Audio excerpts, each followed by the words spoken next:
Good Moron to you, and welcome to another episode of the Modern Moron. Yes, this is a lengthy episode. However, in this episode, we finish our conversation with Cheryl Hines of Curb Your Enthusiasm on HBO, and we cover a lot of ground. We talk about the Kennedy rites of passage that she had to undergo before marrying into the Kennedy family, which may or may not have included secret passageways underneath Martha's Vineyard and Hyannis, whether Cheryl had to take a closed-door blood oath before the actual marriage vows were exchanged before being indoctrinated into the Kennedy family. Spoiler alert, I just made all that up. She didn't. She talks a bit about the Kennedy family and how they're a lot like most families, large families that is, and they're a lot more laid back than we project in our minds about them. She mentions the matriarch of the family, Ethel, who was RFK's widow and 92 years old. They had 11 children together. 11. So yeah, big family. We talk about some of our first jobs in Los Angeles when we were struggling actors. Cheryl, of course, went on to become a star, and I'm certainly no longer a struggling actor. I'm just struggling. Thank you very much. Good night.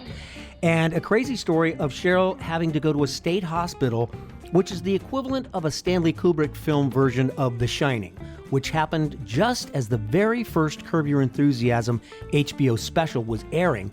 So she was literally on the verge of having a real career, and there she is in a state hospital/loony bin. We're shooting the shit with Cheryl, which, by the way, is a live streaming show of hers that you can be a part of, and I'll tell you about that at the end on The Modern Moron.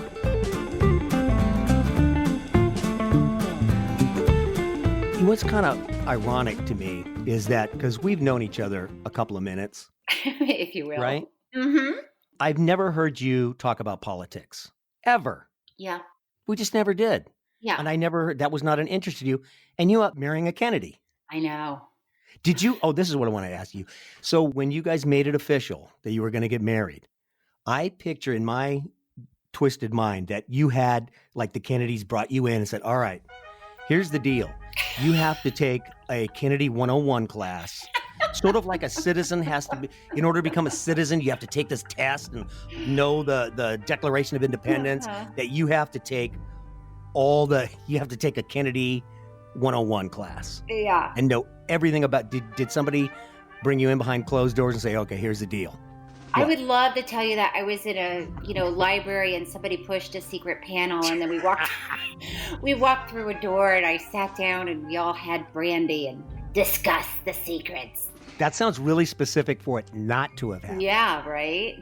Mm-hmm. So it could have happened or the truth is. Or, listen, I think it's like anybody when you're being introduced to somebody's family, I think they kind of have little tests for you, little gauges. Individual tests. I think so. Because, the Kennedys like to play games. They like to play. Now, when you say play games, you mean like Scrabble or Monopoly, or they like to fuck with you? Well, I'm going to bank on Scrabble. But they do they like to like head games? Like running charades and okay, that kind of game. And yeah. And I remember early on when I was going out with Bobby and we went to Hyannis and everybody was on a boat and they said, okay, Cheryl, when we say jump, you have to jump and swim to the jetty. Stop it. And I was like, are you talking to me? And all the teenagers are like taking off their shirts and with their bathing suits underneath. And they're like, get ready, Cheryl, get ready. When we say jump, you have to jump. Is this like a snipe hunt when you're going camping? Well, I don't know. And I was like, I guess I'll do it. Like worst case scenario, I'm going to swim over to the jetty by myself and it's going to And you're fully clothed. No, I had my bathing suit on, but I had shorts and a t-shirt. And then they're all like, get ready. So I stripped out to my bathing suit and they're like, jump. And I see a few people jump in first, right? So I was like, okay, I'm jumping in. Uh-huh. And then I felt like, oh, this is the test.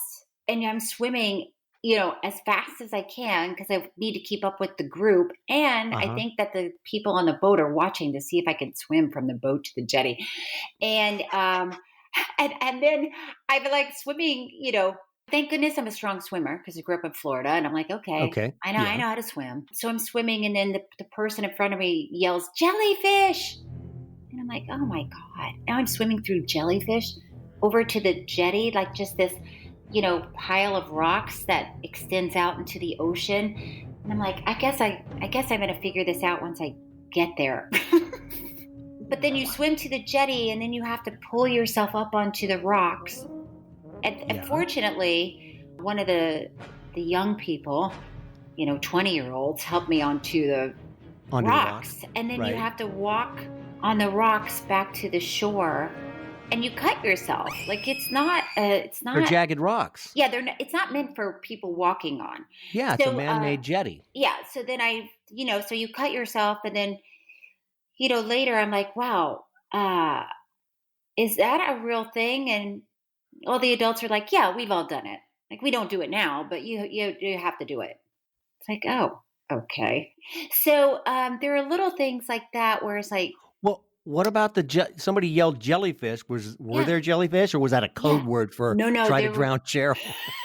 No, there were jellyfish. There were definitely jellyfish. So it's your rite of passage was to walk along this jetty and cut your feet. Yeah, swim through the jellyfish. Right. Swim through the jellyfish. That's going to be the name of your book. My Life with the Kennedys. Jellyfish. Right. Swimming through the jellyfish. Yeah. So you have to swim through the jellyfish, and then it's like, and then they're like, okay, she's down. She can. Okay, give her a leather jacket. She's part of the gang.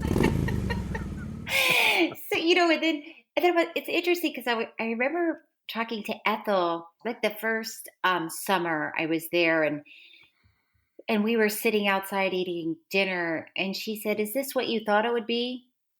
I was like, "Are you talking to me? Is this what I thought it would be?" Wow, that's the second time you said that. They probably really think you have an attitude. No, because I know. You talking to me? Are you talking? You guys talking to me? Drop the mic. Like, I'm looking around. I go, Ethel, I have never thought about Hyannis one time in my... Or being a Kennedy. Yeah, I'm like, I didn't have any expectations. I grew up in Tallahassee, Florida. Right. Not a without a pedigree, what you would call a pedigree. Yes.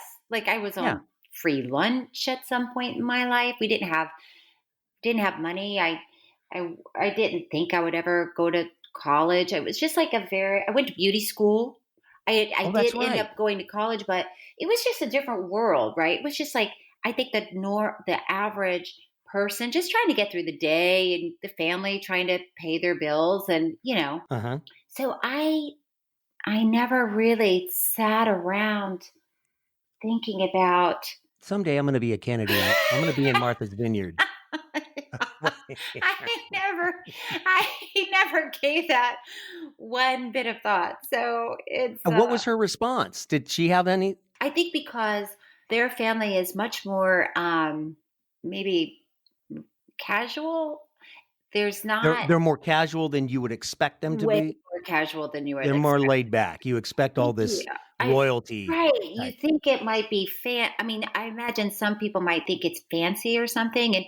And there are some traditions that probably most people don't have. I mean, Ethel, who's, I don't know how old she is now, she's 90 something. And she's, definitely the matriarch of the family. And when we were in Hyannis, I mean, she has, a cocktail hour every night. Right. And then she has a dinner. So everyone's allowed to just pop in and have a cocktail, and for Ethel, she would like for you to look nice. You don't have to dress up, but you don't wear T-shirts and cutoffs and flip-flops. Right.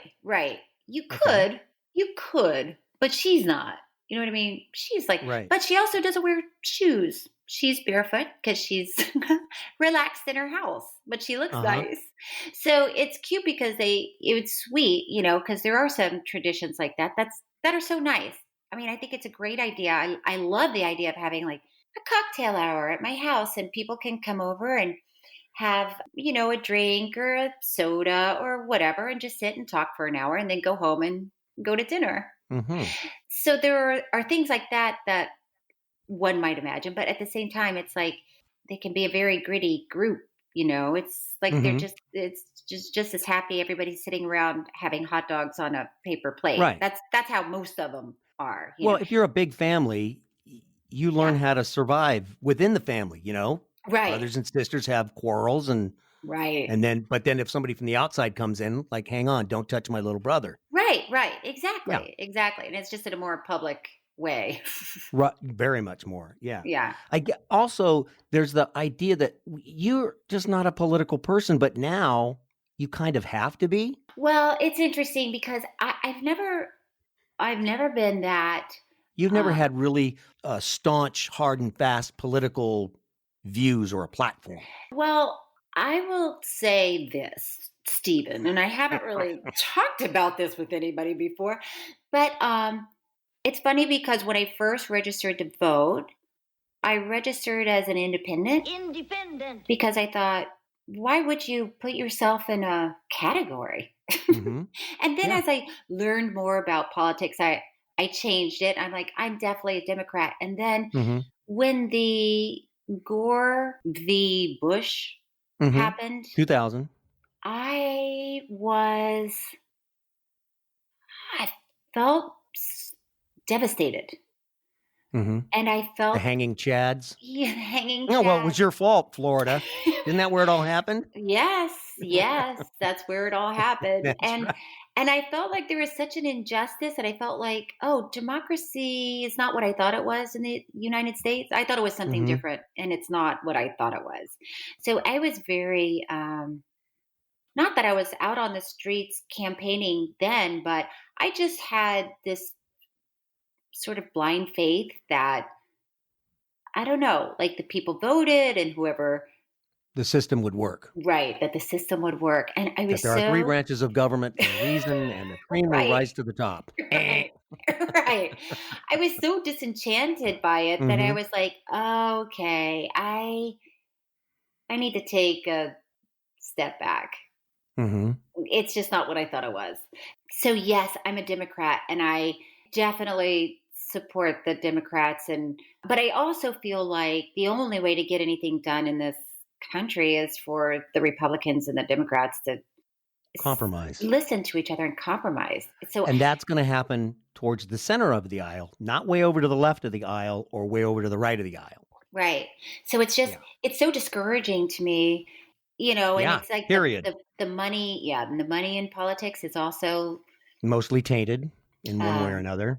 Yeah. And it's just like, oh, I don't know if this is really about what's right and what's just. It's about who has the most money and who has the most influence and who knows who and blah, blah, blah, blah. Yeah. What if everybody just did what I did and did what I say, we would have a great country. What if the Republicans all had to get together and say, you know what, I can't stand the Democrats. However, I would pick that guy. And then all the Democrats got together and say, I can't stand Republicans, but I would pick that guy. And then have those two run against each other. Right. Like it would inherently pull us towards the center. Well, you know what I think, Stephen? What do you think? I think in my little fantasy world, what would happen if a Democrat ran for president on the ticket with a Republican for vice president? Great. And then you flip it, whenever somebody runs. I mean, it just seems like I was talking to somebody once who was listening to a doctor who, really studied the brain and the mind. And they said that what happens with human nature and with people is if one side is opposing another side, the more one side speaks about it, the more the other side digs in and decides that they're right. So these two sides, the more they try to explain to each other why they're right, the more they dig in and they'll never change their minds. And the only way to get either of them to move off of what they think is right is to introduce a new idea. And then that's the only way that they will even allow the thought of, okay, I'm looking at that. They have to develop a relationship based on a mutual agreement. Right. Like you and I get together for lunch and we both agree, we like college football. We're both Florida State Seminoles fans, which I would never be, by the way. How dare you? But something like that, oh, yeah, I love football. Oh, I love football. Great. It doesn't matter if you're a Democrat or Republican. You can talk about football or flowers or cooking or whatever. Right. And develop a relationship based on some kind of a building of trust, and then get to the issues that you disagree on, perhaps. Yeah. And then I wonder, I mean, did it used to be like that in politics, or were we just young and not paying attention to it? It's always been like this. It's probably both, but I want to believe that it used to be such that senators and representatives had to participate in functions that were bipartisan, like a softball league, or playing basketball, or have a poker night with a bunch of Democrats and Republicans, and have your differences, but you could join together, kidding each other about poker or whatever it is you're doing. Right. And it's not about passing something political. It's about building a team, one team, not two teams. Right. See how if I ran everything, it would be all great. Stephen, if you ran the country, everybody would be playing softball, and we would be and driving. But we'd all be 6 feet away. If I come within 6 feet of the base, you're out. Before you get within 6 feet of the base, you're out. Oh my gosh, there's got to be some sort of sport that's going to happen. It seems like you could still golf with people, well, right? You know what's just one at a time. Fox right now, not Fox News, but Fox, I read, is having a virtual NASCAR event. Oh, wow. I don't know what, they're just having a bunch of NASCAR drivers go around the track by themselves. No, they're going to play the video game against each other. Oh, yeah. Boy. A virtual Bristol for a NASCAR race. Oh, I see. I thought you meant there were like 10 race car drivers, and they were at 10 different tracks, and they were like, on your market. I don't see why they couldn't do that, except for the pit crews would be within 6 feet of each other, but right. Or just gas up their cars, and you guys go for this many laps, and there's no pit stops. You just go and just go until you run out of gas and see who makes it. See who wins. Yeah, I like it. They're going to have to make some changes, I guess, right? They're going to have to make some changes. I mean, couldn't one person just golf, like carry their own clubs? Yes. Golf for 18 holes, and then the next day somebody else golfs. Well, why can't you and I could play a round of golf without getting within 6 feet of each other? Yeah, that's true. I feel like we could. Yeah. I mean, feelings aren't facts. You just can't, when you pull out the... Wow. That's deep. Feelings aren't facts. Feelings are... I have to remind myself of that. Okay. I mean, I heard somebody told me that once, and then I was like, yeah, that's right, because sometimes you feel like, oh, I feel so fat, and everybody's looking at how tight my pants are. This is a bad example. And then you walk into a restaurant and nobody gives a shit about your stupid pants or how fat you are. Thank you. But or let's say, let's just see if I have a better example of this. Let's say you don't have to have a better example. That was a fine it. example. Thank you. We get it. We get it. Thank you. Or anytime you feel like, oh, everybody thinks such and such about me, it's like probably not. Nobody's or just like you said when you were talking to Ethel. What did you think this would be like? Well, frankly, I didn't. Yeah, I didn't. It's like I didn't. Most of us, I don't know about you, but most of the day, all I'm thinking about is me. Yeah, all we do is think about ourselves. Yeah. So it's like when people are like, oh, are you mad that I didn't text you back? It's like, oh, I'm going to say no. I get very sensitive about that. Do you? Oh, God. If somebody texts you. If somebody doesn't text me back, oh, they don't like me. Oh, Cheryl didn't text back. I was so nervous and embarrassed about asking you to do this. What? For so long. Stephen, what? That doesn't even make sense. Why? Because you're busy most of the time. Oh, for balls' sake. I've always said to myself, as soon as there's a pandemic, then I'll text Cheryl. They're really gonna... She'll have time. She won't have any excuses. Stephen, you can ask me to do anything, any time of the day or night. And and if by some reason I don't respond, then you have to do a nudge. It's true. You have a pretty big following on Twitter. I see you do a lot of videos on Twitter. But I don't know your fans, if they know what just a down-to-earth, nice, good person you are, that you are just there for your friends. The things you have done for me over the span that we've known, you've got me a job at, remember we used to work at the hotel together? Oh, yeah. Oh, yeah. You got me that job. How long did you work there? Oh my God, I worked there at least 5 years. Did you really? For that wonderful supervisor that we had, who had a crush on you and had your headshot up in his office that also was a closet. Do you remember that? Stephen. This is what a nice person you are. This is proof, folks, of what a nice person you are. It's ridiculous, everything you're saying right now. No, it's not ridiculous. That was one of your first jobs when you moved out to LA from Florida, right? Yeah. Right. So you were working at this hotel that we worked at, like a 5-star hotel. So it was a very large hotel. And we worked in the restaurant and the bar. Yeah.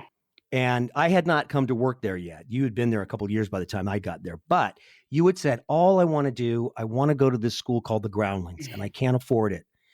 And so most of the waitresses and waiters and bus people, and they all pitched in their tip money and got together. And for your birthday, they bought you your first class to the Groundlings. Correct? That's true. That's true. People don't get together and do something like that for a jerk. You know what I'm saying? Or maybe they were just tired of me talking about the Groundlings. They were like, please. Actually, they asked me to tell you that. Stephen, we've been through a lot. Yes, we have. We've been through a lot. Yep. Who bought? I can't. Now I'm remembering. We went to buy a car one time, and I can't remember. Oh my God! If you were coming with me and I was buying the car, or I was going with you and you were buying the car. Who was? Let's go with the first one, because the truth was I was borrowing your car, and then I said, "Will you go with me to buy my car?" Oh God, what a pussy I was! I was such a wuss. So you go with me to get this car. We go on the test drive together. Okay, I guess I'm going to buy it. Finally, we've been sitting in the goddamn finance office for an hour, and you look over at me and you're like, can I go now?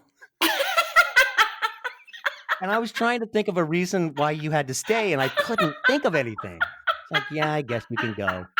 Like, what a baby. What a loser. Put on your big boy pants and go buy your own car. No, it's the worst. Like, buying a car is, because it's like, if you go look for a car by yourself, you're looking, after a while, they all look the same, and you're like, I don't know, I guess this one. But so it's nice to have somebody go, well, what do you think? This one? So you need somebody to go with you. But then, you get to a point where it's like, this could take hours. Yeah. You were like, I think I've served my purpose here. Can you please take off my leash? Can you cut the cord, the umbilical cord? By the way, like, no. You know what my in my mind, I have like memories, and then I have highlighted memories. And my highlighted memory of you is oh God. No, it's very sweet. Oh, I know what it is. It's the state hospital. It is. Well, I was in the state hospital. Right. So I had, because you had no health insurance. No health insurance. I clearly had like a kidney infection. Kidney infection? But I mean, it wasn't clear at the time. They weren't sure what it was. Anyway, I went to the cheapest hospital I could find, which was like it was like something from Jacob's Ladder. And I was in this room with 5 other women. At least 5 other. Seemed like 10. It was like a loony bin. It was like a loony bin. And they would shut the lights off at 10 o'clock. And then you would just lie there in your bed. Here's Johnny. Like, what there were no lights. There was nothing. And so you came to visit me, and you were so, so sweet. And you sat there and we talked for a while, and I was like, actually, Steve, I think I might take a nap. I'm really tired. And you were like, okay. And then you just like pulled up a chair. You pulled your chair even closer to my bed to stare at me. And I'm like, okay, what I'm saying is I'm going to go to sleep. And you're like, I know. I'm just going to stay here. I'm just worried about you. Okay. I was like a dog laying at the end of your bed. It was so sweet. And I'll growl. It was so sweet. You didn't want to leave because it was like it did look like an insane asylum. Yes. Oh, by the way, looked like... can I tell you the funniest story? I'm sure I've told you this 1,000 times, but while I was in there, I had already done the special for Curb, and I was waiting to hear if it was going to be a series. Picked up. I remember that. The very, very first special. Right. Okay. And in the meantime, before this had happened, I had shot an episode of Friends. I had, like in the business, we call it an under 5. You have under 5 lines. So in my business, that's the only thing I have. In your business, it's called the only 5. Yes, thank you. Good night, everybody. So I had a few lines on Friends, and I was very excited about it. And then suddenly I'm in this hospital room with these women, and it seems like an insane asylum. And one woman had the tiniest little TV. She had the tiniest, it's, just like, you ever seen those tiny portable TVs? Yes, like 3-inch. Yeah. I vaguely remember this. Yeah, so I could hear her watching TV, sometimes. So I would listen. And then, we would go around the room and we would get bored and say, oh, what do you do? What do you do? And I said, well, actually, I'm an actress. And I did it. in a state hospital / loony bin. Show. Okay, I'm ready for my close-up. I did a show on HBO, and I'm just waiting for them to call. And I just did an episode of Friends, and they were all like, mm-hmm. And I'm the Queen of England. So and so they're all just looking. They believed you? No, they thought I was. They looked at you like you were in the right place. They just thought I was nuts. So now time is going by, and they're not letting me out of this hospital. I don't know why, because it was a teaching hospital. So every morning at like 5 a.m, all these interns would come. They'd be like, Miss Hines, and I would wake up, and there would be 10 people around my bed. They're like, how are you feeling? I'm like, I don't even know where I am. Like, I don't know how I'm feeling. She's delusional. Diagnosis. They would make notes, and they would all leave, and I would never see a doctor again. And they were like, yeah, you're going to have to stay another day. Anyway, so I ended up staying. So now it's Thursday, right? So Friends is coming on that night. So I knew that nobody in the room believed me, that I was an actress. And I said to the one, I said, hey, just so you know, my episode of Friends is on tonight. If you watch Friends, then you'll see. So, like you wanted to prove. I wanted to prove. Like, see, people, I'm not crazy. Yeah, I'm not like making this shit up, people. And so my sister, my whole family lives in Florida. So at 5:30, I had to, I was on an IV thing. I had to wheel the IV thing out into the hallway. I had to borrow money for the to put for the phone call into the payphone, folks. It's a payphone. And I asked my sister, I said, how was it? She said, I don't know how to tell you this, but your part was cut. I said, what? I go, I was supposed to be the tag. Like they go, you know how they would end the show and then come back for one quick little tag. And she said, yeah, but Reese Witherspoon is on next week. And they, instead of the tag, they showed a preview. God damn that Reese Witherspoon. Oh my God. And then I had to wheel myself back into my little IV cart back to my bed, and I lay down, and the whole time I'm thinking, I don't know, do I tell these ladies? And then I was like, no, just let it happen. And so let it happen. I could hear her watch the whole episode. Yeah, and then it ended, and she looked over at you. Mm-hmm. And then I felt like maybe I am in an insane asylm. You were. And this is all working out as it should. Yeah, and maybe I'm nuts. Maybe I think that I'm an actress that did an episode of Friends, and I'm waiting for HBO to call. I'm telling you, Jay, that place was Jacob's Ladder. weirdest place. I was so happy when I got out of there. I was like, "Jeez, that place was a nightmare." That's why I didn't want to. I know. You're so beloved. Nobody wanted to leave you in there. I don't see how anyone could okay, bye, Cheryl, and then you turn around to whoever you came in with. It's like, we're never gonna see her again. I mean, I really started thinking oh, this is what it feels like to be insane. And then you just, I mean, really, you just have to rely on all your memories. You just scroll. Let's not end on this note. Yeah, no, let's kick it up a notch. Let's kick it up a notch. So how did the season of Curb, this latest season, go? I hate to tell you, I can't afford HBO, or I can afford it.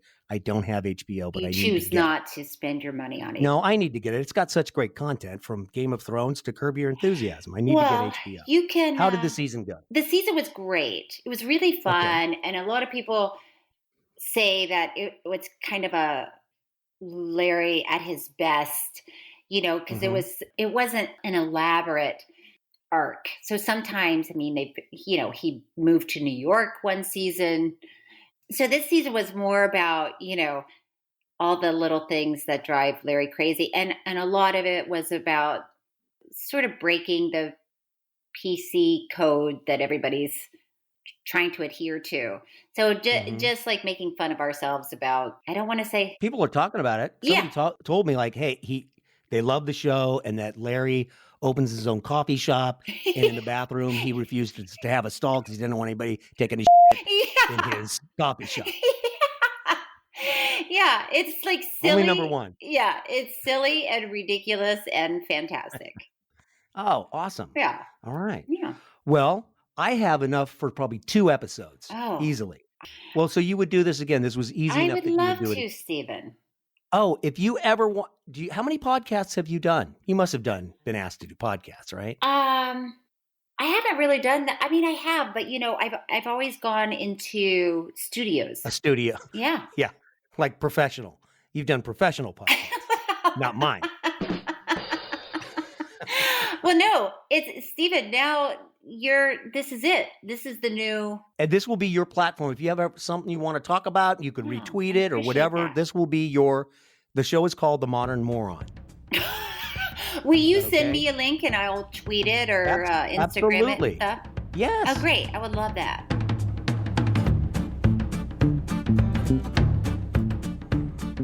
Okay. How you like me now, huh? Not such a moron now that I know a famous person, right? I'm all that in a can of Pringles, ain't I? Okay, no, I'm not. So there you have it. The Modern Moron is now the official platform.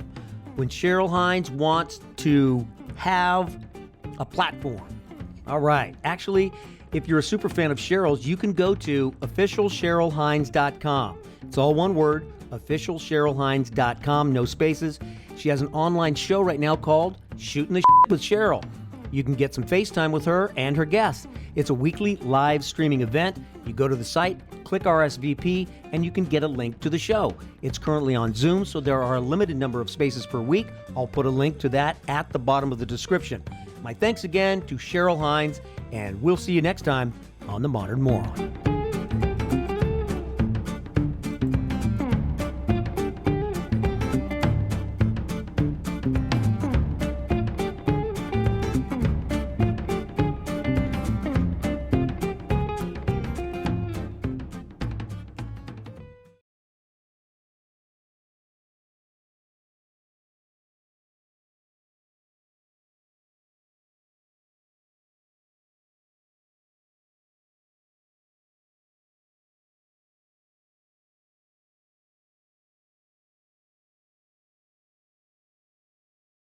Come on, turn it on, wind it up, blow it out. Wow, wow, wow, wow, wow, yeah, little DT. Wow, wow, wow, wow, wow, yeah, little DT. Wow, wow, little DT.